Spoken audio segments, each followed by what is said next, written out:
and welcome to the first podcast of BluJay Media. Each episode is going to be a recap of the top stories of the week. So this week on Thursday, we did release our TruIm report. It is by us, and I'm the author of it, and it provides a detailed look at immigration.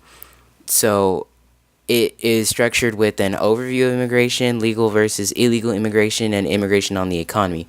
Most of the immigrants that come into the United States are from Latin America, excluding North Koreans that come in through Latin America, because sometimes they'll exit North Korea and then go through South America to come into the United States. There are currently 44 million immigrants in the United States, 11 million which are unauthorized, and all these people that are coming into the United States have at least 9 years of formal education. I believe that unauthorized immigrants do have the most prejudice coming into the United States. I also am going to acknowledge that all immigrants do experience some type of prejudice on a daily basis, and so do people of color. So there's a common misunderstanding from a lot of people that most immigrants are in the United States illegally, but this just isn't true. Donald Trump is constructing a wall at the border to try to slow down unauthorized immigration, and all this has done is led to a border crisis. There are lots of people being held at the southern border. There are reports of people dying there, both children and adults. That's really sad. There's also a video that surfaced, I believe, of children being mistreated and kicked around in a holding facility. Most people are coming into the United States seeking a better life from their country, such as the economic slowdown in Venezuela. Right now in the United States, there are different forms of legal immigration. There's family-based legal immigration, and it states that spouses of U.S. citizens, unmarried minor children of immigrants, and petition parents of U.S. children, but children must be at least 20 years of age to petition their parent, are considered legal United States citizens. Another form of legal immigration is employment-based immigration. This is where a person can receive a visa that says basically that they can come into the United States to work for a certain amount of time. There are 20 different types of visas for a plethora of different reasons. There's ones for athletes, there's ones for office workers, there's ones for performers, there's one for entertainers, there's one for religious workers, there's a plethora of those. And then the last form of legal immigration that we researched was refugees and people seeking asylum in the U.S. from their country.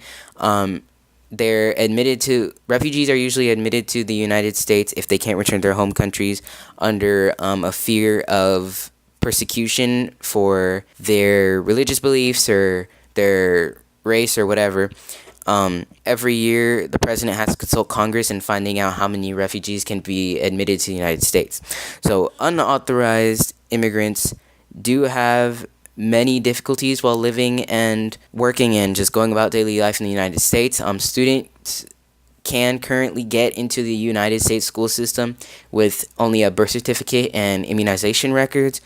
Public colleges and universities usually have their own policies in accepting unauthorized immigrants or not. Another thing that a lot of unauthorized immigrants are trying to also get traditional jobs, but a lot are denied the opportunity to do so, especially by people who believe that they're going to lower wages and stuff.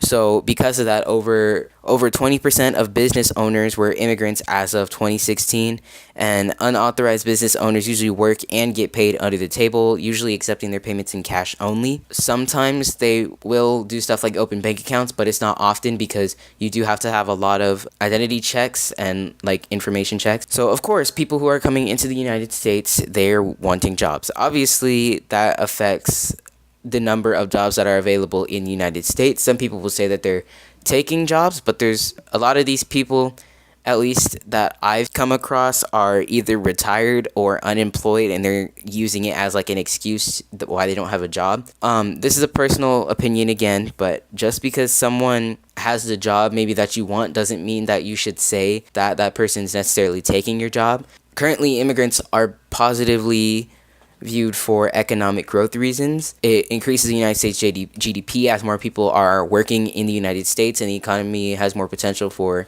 the production of goods and services. But immigrants are also negatively viewed for per capita income Actually, once there was a 10% immigration increase that led to a GDP fall in the United States, there was more money being used outside of the United States. So that does make a little sense, but some people are against immigration because of immigrants being negatively viewed for per capita income. They believe that it affects their wages, and with immigrants and especially unauthorized immigrants getting jobs and sometimes accepting lower wages than U.S. citizens, some people believe that it'll affect their wages and companies will want to give them lower wages. Currently, there is a minimum wage of about 8 something per hour in the United States, so I don't think that that's going to be that much of a problem. In the beginning of the 20th century, we had the Bracero program, which allowed immigration of Mexican adults to the United States under a visa that allowed a person to be in the United States for a limited time for work reasons. There were a lot of labor shortages in agriculture due to things like the World War I and World War II and stuff like that. Workers were not excluded from traditionally Caucasian areas, and they made wages of about 30 cents or 4.86 today an hour. Still, some workers were hired even after the Bracero program ended, which is why today a lot of unauthorized immigrants do come to the United States looking for work. So immigration has been a big issue in the United States since the beginning of the 20th century, since that's really when immigration policy started to become stricter. The United States has been keeping an eye on who comes in and out. Many people cross the border every day, whether it just be for work, family, or education. Some of these people do have a dual citizenship or they do have a visa, but some of these people are unauthorized, and there isn't really a reason why they should be. For example, if they're visiting the United States for a couple hours to do a business exchange, there's no reason someone should have to be like a U.S. citizen for that to happen. Throughout history, there have been deals between countries like the Bracero program that allowed immigration for a set window of the year for work reasons and increasing the economy. Many issues that people see with immigration are misinformed. So what I mean by that is that a lot of people just don't know the statistics about immigration and how it affects the economy. And yes, while, like I said earlier, there was that one time in U.S. history when there was a 10% immigration increase and the United States GDP fell. This was back in the beginning of the 20th century when we already know that things like the Great Depression was happening not just in the United States but in many countries around the world. It happened in Japan. It happened in countries in Europe. It happened especially in countries in Europe during World War II and stuff like that. So that is our overview of the TruIm report. If you enjoyed this podcast, please remember to like and subscribe, and we'll see you guys in the next Top Stories video.